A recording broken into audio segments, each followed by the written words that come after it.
everybody, this is Chaos with Chaos Esports Productions, bringing you another viewer cast. Today we have a PvP submitted by Riot. He is in the Silver League, and from America, we're going to go ahead and give him some tips on his mechanics, as well as a handful of other topics that I picked out while watching this replay. Now, it is a fairly long replay, so we're probably going to be speeding up a little bit here and there to make sure things are mildly interesting. We'll go ahead and speed it up to 2 times just for now, because early game's pretty nothing too terribly important.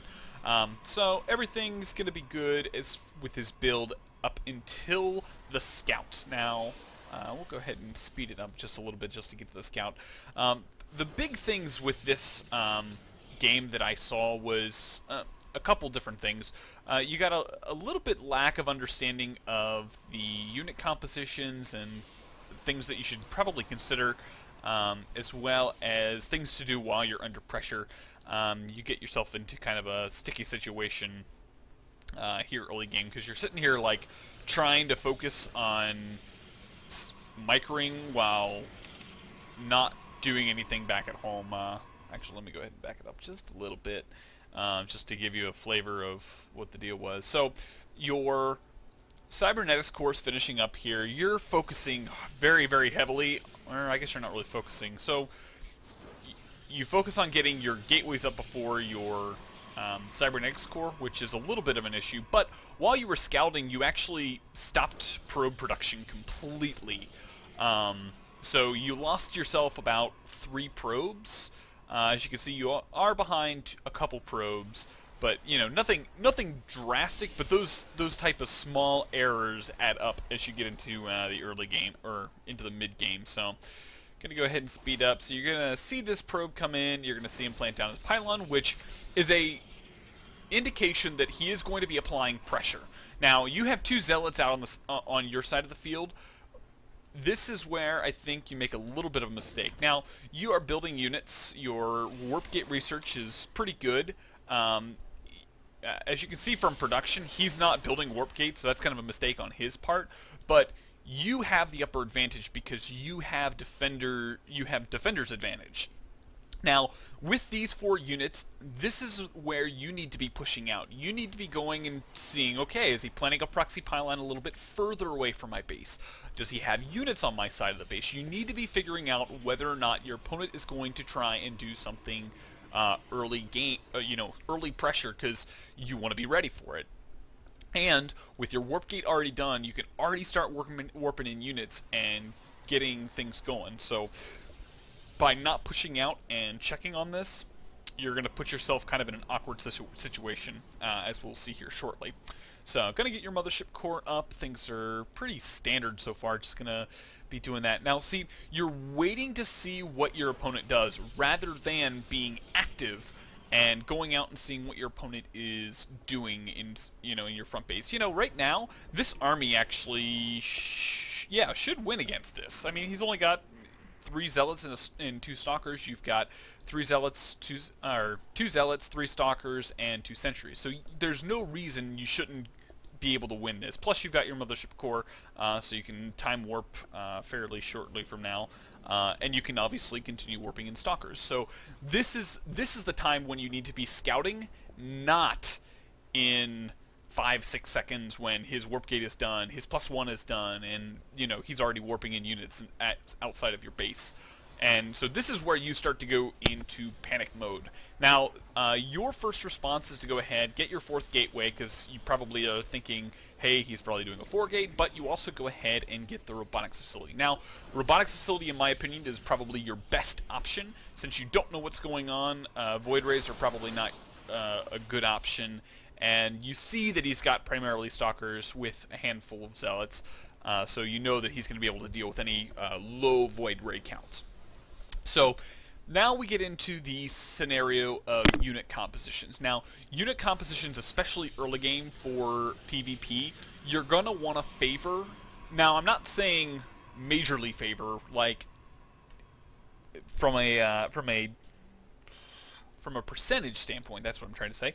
From a percentage standpoint, you want about 50% zealots, 50% stalkers as far as the total numbers. As you can see, his zealot count is actually a lot higher than yours, and as this zealot count starts to get higher in comparison to your zealot count, it's going to be a lot more difficult for you to hold off a head-to-head engagement, simply because zealots tank a lot of damage and they have a pretty good damage output, especially when they've got an upgrade advantage. So definitely need to probably add in a couple more zealots to your composition just to get things a little bit more rounded out.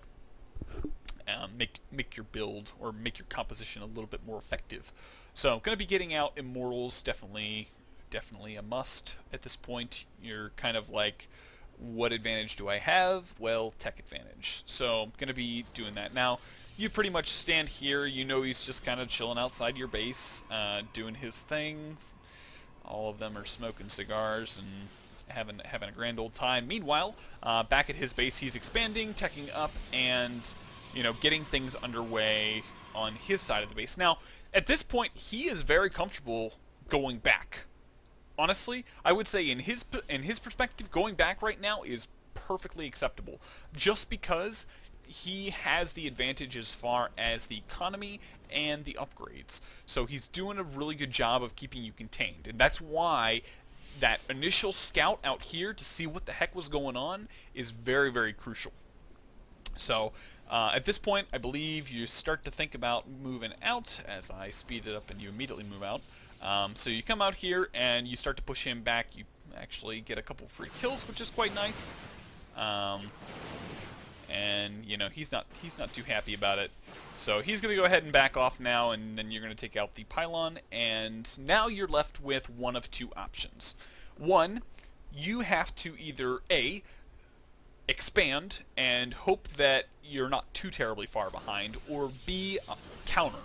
Now, at this point in time, you haven't done any real scouting. You have two sentries that are more or less full energy, which you could easily throw out a hallucinated phoenix, which would be probably my opinion, your best option.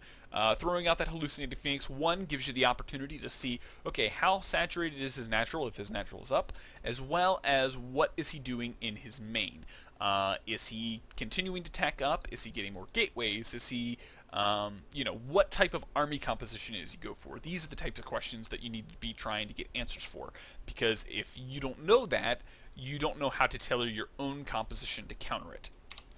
So, and I believe the next 10 minutes or so is pretty lax. You're going to get a handful more gateways, you're going to start to get your upgrades going, and your Twilight Council to get your Templar Archives. So, so far we're just going to speed it up because it's pretty passive. Both players are just kind of sitting there doing their own thing.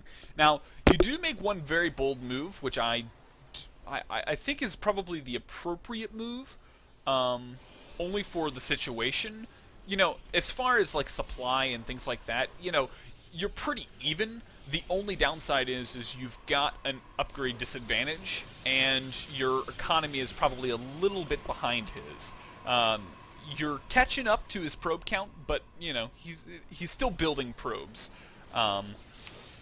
You get your third base a lot earlier than him, which I think is probably one of the best decisions you make, just because getting that is going to be very, very crucial for you to pull ahead. So now I want to talk a little bit about your unit composition. Now, Zealot, Archon, Immortal is kind of like the stock build for any PvP matchup. But the one thing that a lot of people forget is that depending on what your opponent does, depends on whether or not you need to add in extra air, whether it be Void Rays or Tempests. Those are going to be absolutely crucial when engaging a primarily air army, which is exactly what you're going to be going up against, as he's got 4 carriers and 4 Void Rays out. As far as the build order and things like that, for the situation that you were in, I'd say everything was, pretty much standard PvP play. Should be getting your upgrades here shortly. There we go. And then you've got a handful of gateways in the main just not powered up, which is not good. Now, I do want to make a quick comment. Now, you focus really heavily on getting your Storm out very quickly. In PvP, Storm is not not a very good ability. While in the PvT and the PvZ matchups, Storm is kind of very, very crucial and does significant amount of damage to bioforces as well as Roach Hydra compositions. It's not very effective in the PvP matchup simply as a function of Protoss units have shield, so it's not as advantageous as it is in the other matchups. So you finally start to get a lot more Zealots, which is very, very good. But had these units been turned into Archons, I'm pretty sure the engagement that you have when you actually walk across the map to go do your damage, I think that would have gone a lot better. Simply because without the ability, you can storm the heck out of this army, but one, storms do not stack, so if you storm 2 times in the same exact place, it will still do the same amount of damage as if you did 1 storm. So you really want to structure your storms so they get more area and are done, in sequence rather than by themselves. So you're going to come in here and start to do a little bit of damage. Now, at this point, you have a good idea that you know where his army is. Planning down a handful of storms right here, since your Templar are actually in a pretty good position to do that. Storms right here, and back out. What that's going to do is that's going to allow... Okay, so you throw down like 4 storms right on top of each other, which really don't do a whole lot of damage as you get into here. And you only manage to actually get out of that 2 Archons, which take a significant amount. They take 12 seconds to merge, which means 12 seconds of that fight, they're not fighting. So all these units are more or less lost. You try to do whatever damage you can, and yeah, you're more or less stomped on. So this battle, this single engagement, was 100% dictated by your army composition. Had you simply morphed those into Archons before you walked in there, like done your storm with like maybe 4 of them, and then turned the rest of them into Archons, I think you would have been in a lot better position, just because you probably wouldn't be at this, big of a deficit, and obviously at this point your opponent's just gonna move over into your base and more or less take you out. So yeah, I'd be curious to know what your thoughts on my comments are. Feel free to go ahead and leave your comments down in the comment section below. I'll be sure to get back. If you've got any questions about any comments that I made throughout the game, also feel free to leave those down there. I'll be more than happy to respond. Yeah, so if you are not Riot, feel free to go ahead, and you enjoyed this, feel free to go ahead and hit that subscriber button down in the lower left hand corner. It'd be greatly appreciated. Also, feel free to go ahead and hit that like button and share with your friends on Facebook and Twitter. I love helping people improve, and the more people that can see my stuff, I hope they would come and learn, as well as send me their replays. So if you are interested in me doing a viewer cast of one of your replays, feel free to go ahead and send an email to the email in the description. I'd be more than happy to take a look at that replay, give you tips here and there on what you do right, what you do wrong, and how you can improve.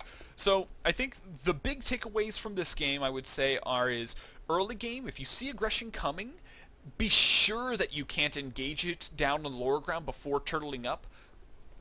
And that will be, that's the difference between a win and a loss in this game, in my opinion. So that is kind of the main takeaway from this. You can go back and look at my comments as far as unit composition is concerned and all the other things. So yeah, so I hope you guys enjoyed, and I will see you guys in the next game.